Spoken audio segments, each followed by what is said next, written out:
অনেক কষ্ট দিয়ে দিয়েছি আসলে। আমি দেরি করে ফেলেছি। থানার একটা কাজে জরুরি কাজে আটকে পড়ে গিয়েছিলাম। আমি অত্যন্ত সৌভাগ্যবান যে এর আগেও এখানে এসেছিলাম একটা প্রোগ্রামে মাহফিলে। আমাদের ২ টা প্রোগ্রাম এসেছিলাম। আসলে আমার খুব মন চায় যে আমি মানুষের কাছে, কাছে গিয়ে কথা বলতে। এখানে উপস্থিত আছেন সম্মানিত আমাদের অত্যন্ত প্রিয় ভাই জীবন চেয়ারম্যান, আর সম্মানিত বিভিন্ন ইউনিয়ন থেকে আগত সম্মানিত বিভিন্ন পর্যায়ের নেতাকর্মীবৃন্দ এবং উপস্থিত শিশু বাচ্চারা এবং মুরব্বী ভাইরা, সবাইকে আসসালামু আলাইকুম ওয়া রাহমাতুল্লাহ। ওয়ালাইকুম আসলে আসসালাম। আমার সম্পর্কে বেশি বলে ফেলেছে আমার ভাই জীবন ভাই, বেশি বলে ফেলেছে। আমি আসলে বয়ান ওয়াজ মাহফিল এগুলো তো এত কিছু পারবো না। তবে মানুষের মানুষের বেঁচে থাকার জন্য, সমাজে টিকে থাকার জন্য যে কথাগুলো দরকার প্রয়োজনীয় সেগুলা কিছু না বললেই নয়, যে সেগুলো আমরা একটু বলি। আসলে আমরা মানুষ, মানুষ হিসেবে আল্লাহ আমাদেরকে সৃষ্টি করেছেন। সৃষ্টি করেছেন আমাদেরকে একটা উদ্দেশ্য দিয়ে, ঠিক না? যে একটা উদ্দেশ্য দিয়ে পাঠিয়েছেন যে তার ইবাদত করার জন্য। আচ্ছা, আমরা মানুষ সৃষ্টির সেরা, এটা সেরা কেন বলতে পারি আমরা কেউ? আমরা সৃষ্টির সেরা কেন? বা পৃথিবীতে আল্লাহ পাঠিয়েছেন, অনেক প্রাণীকে সৃষ্টি করেছেন, অনেক জীব সৃষ্টি করেছেন। আমাদেরকে সেরা বলেছেন কেন? যে মানুষ সৃষ্টির সেরা জীব। কারণ আমাদের বিবেক আছে, আমাদের বুদ্ধি আছে, কোনটা ভালো কোনটা মন্দ আমরা বুঝতে পারি। সেই জন্য আমরা সৃষ্টির সেরা জীব, ঠিক না? ঠিক। তাহলে আমাদের সমাজের চারপাশে আমরা দেখতেছি কত অনাচার অবিচার, কত অন্যায় দেখতেছি। আমরা কিন্তু বুঝতে পারতেছি কোনটা ভালো কোনটা মন্দ, কোনটা ন্যায় কোনটা অন্যায়, বুঝতেছি না? আমরা বুঝেও কিন্তু না বোঝার ভান করে বসে আসি। এটা কিন্তু আমাদের সমাজের জন্য খুবই ক্ষতিকর। আমার জন্য, আপনার সমাজের জন্য। আমি কিন্তু সবসময় বলি যে এই ফুলবাড়িটাকে আমি আমার আমার ফুলবাড়ি মনে করি, কাজ করতেছি, চেষ্টা করতেছি আর কি। চেষ্টা করে যাচ্ছি। সবসময় আমি চেষ্টা করে যাই যে যত রাতে আমাকে কেউ ফোন দেয় না কেন, আমি ফোন রিসিভ করি।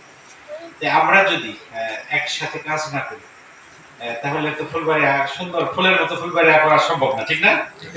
তাহলে আমরা আপনাদের চারপাশে, আমার চারপাশে যে অনাচার অবিচার, যে অন্যায়, যে সমাজ বহির্ভূত কাজগুলা হচ্ছে, আমরা যদি একসাথে কাজ করি, তাহলে দেখবেন আপনার সমাজটা কত সুন্দর হবে।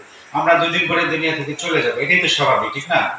মানুষ মরণশীল, এটাই তো স্বাভাবিক। আমরা আমাদের সন্তান, আমাদের নাতি নাতনিদের জন্য সুন্দর একটা পরিবেশ রেখে যেতে আমার মন চায় না? ঠিক না? তাহলে আমরা সুন্দর একটা পরিবেশ রাখার জন্য আমাদের সমাজে কিছু দায়িত্ব আছে সমাজের প্রতি। এটা যেমন ইসলামও বলে যে সমাজের প্রতি তোমার কিছু দায়িত্ব পালন করবে। তুমি শুধু তোমার নিজের কথা ভাববে না, তুমি সমাজের কথা, মানুষের কথা, মানব কল্যাণের কথা ভাববে। তাহলে আমাদের সমাজের প্রতি কিছু দায়িত্ব আছে। এই দায়িত্বটা পালন করতে হবে আমাদের সবার।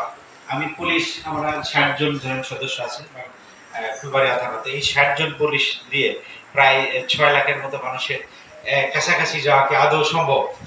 তাহলে আমাদের প্রত্যেককে পুলিশের দায়িত্ব পালন করতে হবে। অর্থাৎ আপনারা আমার বন্ধু, আমি আপনাদের বন্ধু, পরস্পর আমরা আপনার পরস্পরের বন্ধু।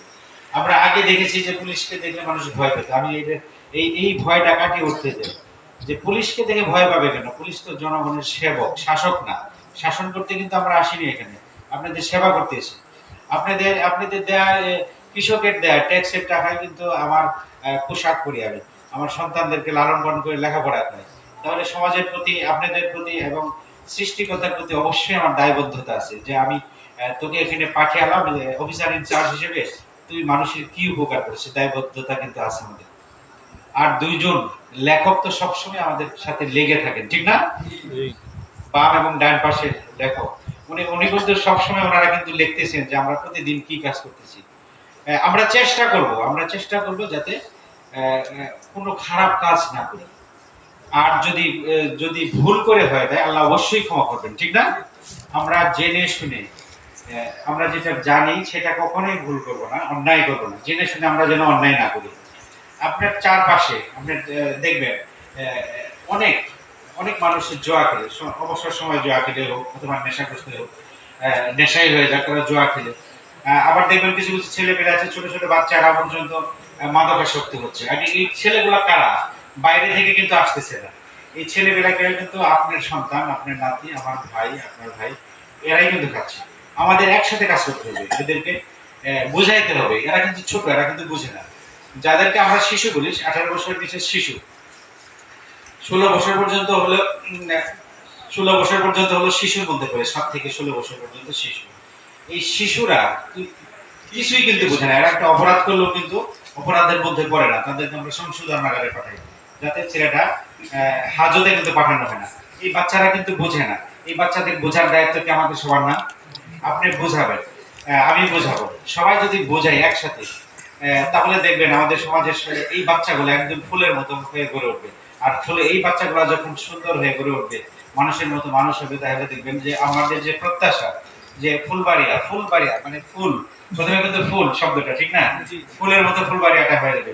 আমি চাই এই এই ভবানীপুর, এই কান্দানিয়া, এই ছনকান্দা, এই এলাকাটায় আপনাদের হাত ধরে একটা সুন্দর, এখানে কোনো ন্যায় অন্যায় কোনো কাজ হবে না, এখানে সমাজ বিরোধী কোনো কাজ হবে না, এরকম কি আমরা প্রত্যাশা করতে পারি না?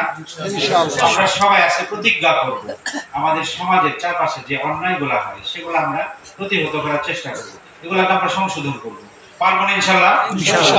আমরা আজকে থেকেই এই কাজে লেগে যাবো। আমরা প্রয়োজন হলে আমরা জীবন ভাই আছে এখানে, আমরা এখানে একটা কমিটি করে দিই, আমরা একটা কমিটি যে কাজ করবে, এই কমিটিগুলো আমরা একসাথে যে কাজ করি, প্রত্যেক ওয়ার্ডে যদি একটা কমিটি করে দিই, 10 জনের একটা কমিটি করে দিই, যে সমাজে যে অনাচার অবিচারগুলো হয় সেগুলো আমরা প্রতিহত করবো অথবা মোটিভেটেড করবো, তাদেরকে বোঝাবো যেটা অন্যায়।